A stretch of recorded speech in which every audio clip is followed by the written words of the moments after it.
In the dance of universal polarity, the divine feminine and divine masculine are not mere gender archetypes. They are sacred principles of creation, integration, and awakening. At their most unified, they do not oppose but harmonize. Yet before the harmony can be fully embodied in either the individual or civilization, there is a passage to the shadow.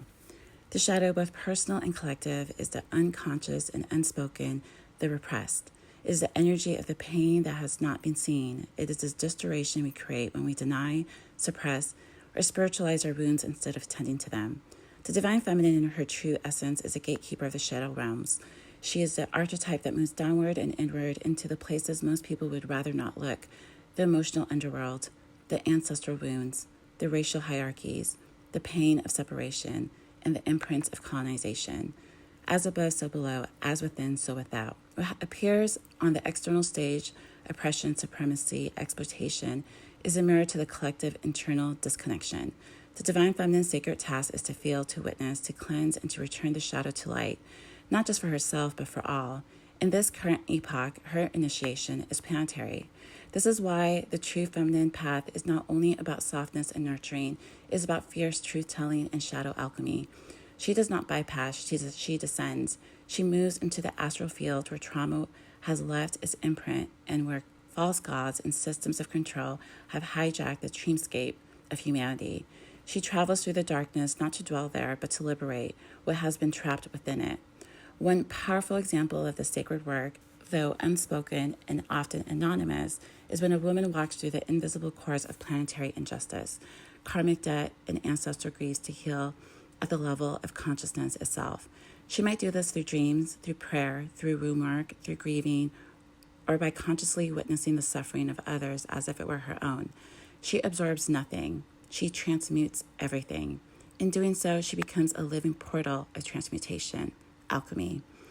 Until the shadow is met, the divine masculine cannot fully activate.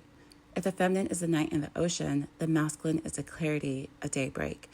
His role is to bring structure, focus, protection, and conscious direction, but not from a wounded patriarchal imprint of domination or control. Rather, he rises in response to a field that has already been cleansed and concentrated by the feminine.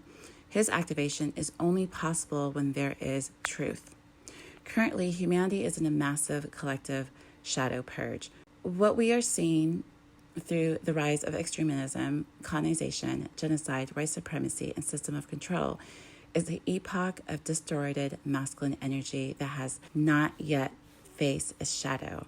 The false king of the world, the ones who rule through fear, technology, and greed, are manifestations of our collective refusal to reckon with the shadow of ownership, supremacy, and separation.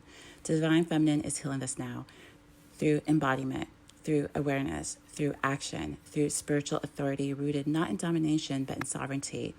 As the feminine cleanses the shadow globally and archetypically, she opens a gateway for the divine masculine to emerge in his true form. This is the return of the sacred masculine, the Christic masculine, not as a savior, but as a presence. This is the deeper teaching behind Yahshua and Mary Magdalene. The union of divine feminine and masculine is not only personal, it is cosmic, it is inherently decolonial. In this lens, Yahshua and Mary Magdalene represent the higher selves of peoples whose pain, exile, and erasure must be healed, not abstractly, but spiritually and systematically. Racism is not a political issue. It is a wound in the soul of humanity. Until it is healed, the shadow reigns. When it is brought into light, the false kings fall and the sacred ones rise.